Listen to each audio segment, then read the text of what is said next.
Good afternoon, my fellow dirty gardeners. Long time no see. I'm Iron the Dirty Dragon, and I'm going to redo my video about seed starting because last year when I made it, I was kind of fumbly and I put in a little too much information that was not necessary. So I'm going to make it a little more succinct and maybe a little easier to follow. First thing we're going to do is we're going to go through all of the different things that you're going to need to get a good setup. Okay, so number one, lights. So here's the fancy dancy little table that I bought off of a friend with really nice big panels here. These are fluorescent lights. You can use fluorescent or you can use LED. I think both of them are just fine. Do not, however, use a windowsill for starting seeds. And the reason being, seeds need, in general, about 10 to 12 hours of daylight per day. And even if you have a south-facing window, if you're starting them in February, January even, you're not going to get that full cycle of sunlight during the day in your window because our days are not as long in where I am anyway. So you'll find that your seedlings will lean and just reach for the light. However, you do not need a huge setup like this. I consider this huge because I started off with a tiny panel. You can get a little one for like 24 inches long and just put a small tray underneath it, and that's totally fine. But light is crucial to success with seeds. Okay, the second factor that you need to consider when growing seeds is the growing medium.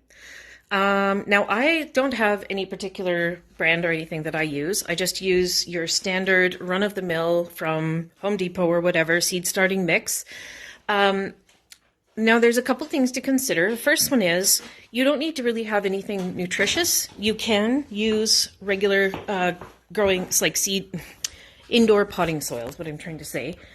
But the seeds, by nature, are a little hard, like food pack for the growth of the new baby plant. So they don't need any nutrition to start off with. What they do need is something that will retain a little bit of moisture and something that will drain well. So the texture of it is kind of the more key thing here. When you're buying seed starting mix, it's best not to have huge chunks of bark or whatever. Things like cocoa coir and peat moss add a lot of drainage in there. You'll also probably find perlite in the mixes, or sometimes you will. And all those things add with drainage and also air in there.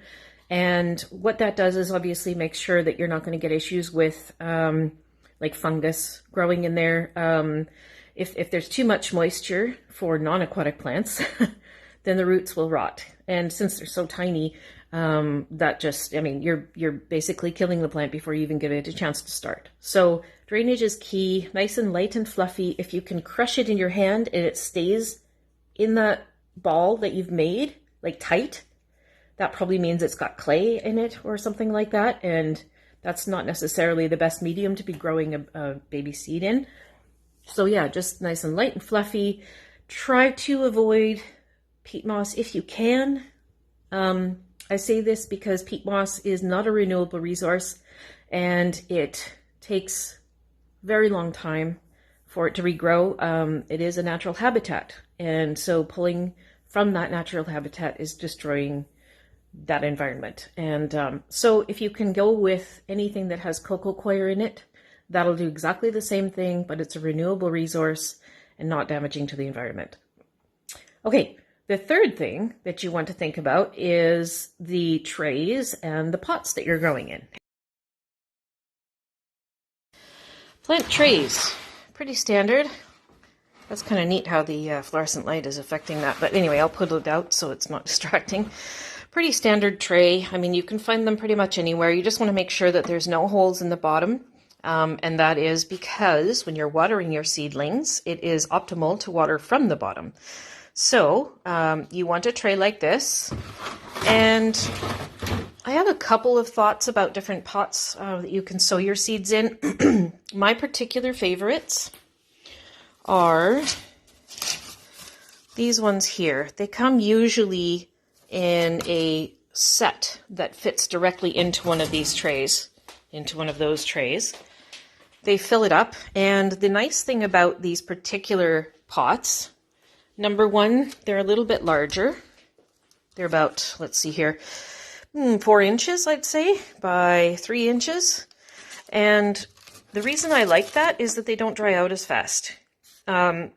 The little tiny seed cell packs that you often find that are like maybe an inch or two, I just find they dry out so fast. And then they can be also susceptible to like, well, anyway, I don't like those little ones. And I also don't like the ones that are set together that you can't separate the cells. So these ones are really nice. You can separate the cells. And the reason I like that is because if you have a set of seeds that has matured in one cell, you can pop it out and put another one in. And it just saves having to dig around inside of a cell that won't pull out. I hope you guys know what I mean by the ones that you usually find them with like annuals in a 6-pack or something like that at the nurseries or whatever.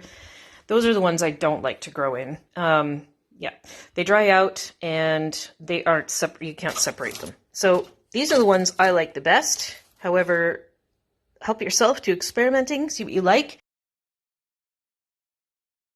Okay, the next thing is these little greenhouse tops work really well for your seed trays, and they do a couple of different things. Number one, they keep the moisture from dissipating because of evaporation under the lights, which can get pretty warm. Which is really good for starting the seeds. It's a nice high humidity. And the second thing it does is it keeps the temperature a little bit higher, like a mini greenhouse, right? So when you've planted your seeds, you probably want the lights to be a maximum of about 6 inches from the top of the soil.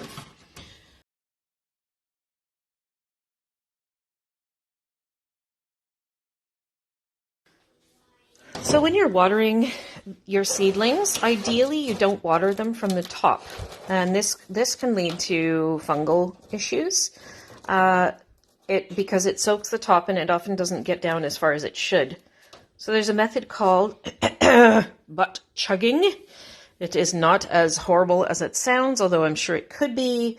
But in this case, we are talking about actually feeding the plants from the bottom. So what I usually do is I remove one of the cells and I pour the water in and I leave it for probably 10 to 15 minutes and let the water soak up from the bottom. There's obviously drainage holes in the bottoms of each of the cells. If you leave it longer, that's usually okay, but don't leave it for too long because the water can, the cells can become waterlogged and then you're ending up with not enough space, for them to drain and so forth. So after like 10 or 15 minutes, check on your trays. I usually put in about maybe an inch worth of water on the bottom, and let that, go through the whole pan. After your 10 or 15 minutes, drain off whatever is remaining, just to make sure that you're not ending up with super saturated cell packs. Okay, so when you've got your seedlings growing in there, I don't have any to show you right at the moment because I haven't started my seeds yet, but the first little set of seeds, or first little set of leaves that they'll put off, those are called the cotyledon leaves, and they're not true leaves, really. They're basically like little solar collectors, so starting the plant up, right? Those will come up, and then you'll see the first set of true leaves, which are the ones that often look very different. And they're usually a little bit larger, a little bit more fancy. And that's the plant actually doing its real thing. Once the first set of true leaves comes out, you can pull the greenhouse light, top off and raise your lights up a little bit more, probably another 6 inches, 4 to 6 inches. Probably not too much at this point because depending on your plant, you don't want them reaching for it just yet. This is highly subjective based on the plant that you're growing. But the first true set of leaves, pull the greenhouse thing off.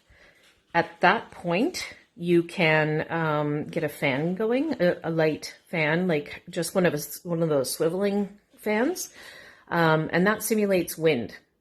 And the reason for that is obviously because you're going to have a much stronger plant, because when you go to take it outside, if it has never had any kind of resistance and it's only ever just grown up towards the light, it's going to be really weak and floppy. So the fans help to bring a nice strength to the stems. All right, how do you know when it's time to pot on your seedlings, or pot up? Depends on what wording you want to use, but anyway, same thing. Basically taking them from their tiny little baby cells and putting them into a little bit of a larger pot, like maybe a 4-inch by 4-inch, something that you can start to use as a toddler phase.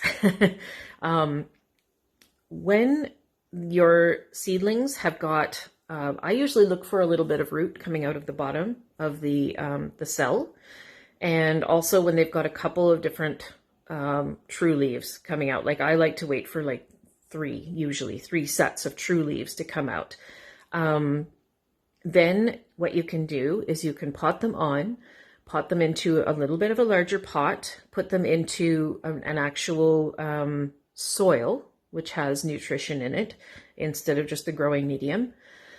And you can start fertilizing them, and then put them under your lights again. I have 2 panels of lights. I'll show you. Okay, so the second panel on the bottom, it should be much higher. This is where I would put my larger plants, the ones that have been potted on. So this would be brought quite a bit higher up at that point. You want the lights to be higher up at this point to encourage upward growth and not to burn and scorch the baby plants. So move your lights up, put them into real soil, fertilize, and keep the fan on them. And that's the stage that you would get before you start hardening off. And I'll go into that one next. Okay, so now you've got your nice, healthy, robust baby plants, and they are ready for something called hardening off. And that is when you start to introduce them to the outside world, the elements a little bit of time in where you would put them once you are ready to plant them. At that point, you will transfer your seedlings into a tray that has drainage in the bottom. I'll show you. Like that, instead of the ones with the solid bottom. Then you take them outside, and if it's a decent day, you can put them outside. I wouldn't put them in full sun if it's like a really warm day. Probably put them outside in part shade, just to give them a little bit of a chance to sort of ease into full sun, because even though they've been under the lights, it's not quite the same. So ease them into that part shade. If it's raining, that's totally cool. They're going to be fine. Anything above 10 degrees is usually totally fine, even for annuals, especially the ones we grow around here. Don't leave them out overnight. I've done that before. And yeah, that's unfortunate that they were all perennials that are quite tolerant of different conditions and so forth. And also very fortunate that we didn't get frost or anything like that. It went down to probably pretty close though to freezing, and I got really lucky that I didn't forget my babies out there. So maybe set a timer for like late in the day around supper time or something to go and check on your babies, bring them in. If they are perennials that can tolerate a little bit more cold, you can put them out in a greenhouse, an unheated greenhouse. And again, just make sure they're not in full sun if they're not used to that. But you can put them in the greenhouse. You can leave them out overnight even. But I mean, use your own judgment. Look at them, and if they're starting to look like crispy, then they're not ready for full sun yet. If they're looking waterlogged, just make sure the drainage is good. If they're dead, then compost the shit out of them. And do it differently next time. And don't worry, I mean, if you lose some seedlings, it's going to happen anyway. I was going to show you, I think I made a video like last year about how I pot on. So I'm not going to go into the details about how I specifically go through that process, but you can check my videos if you want to look. Okay, I think that about covers it. Once you finish with the hardening off process and it's not freezing at night anymore, then you can go ahead and plant your babies. And that's always exciting because where the hell do you put all your babies? I always end up with so many seedlings and I'm just like, oh my God, where the hell am I going to put all these? But somehow I make it work. And yeah, anyway, that's always a very good feeling when you've got your babies ready to go and you've grown something from seed by yourself, even if it's just an annual, who cares? It's probably saved you a bit of money and given you some different satisfaction, right? So yay. So that's it for seed starting. Peace out.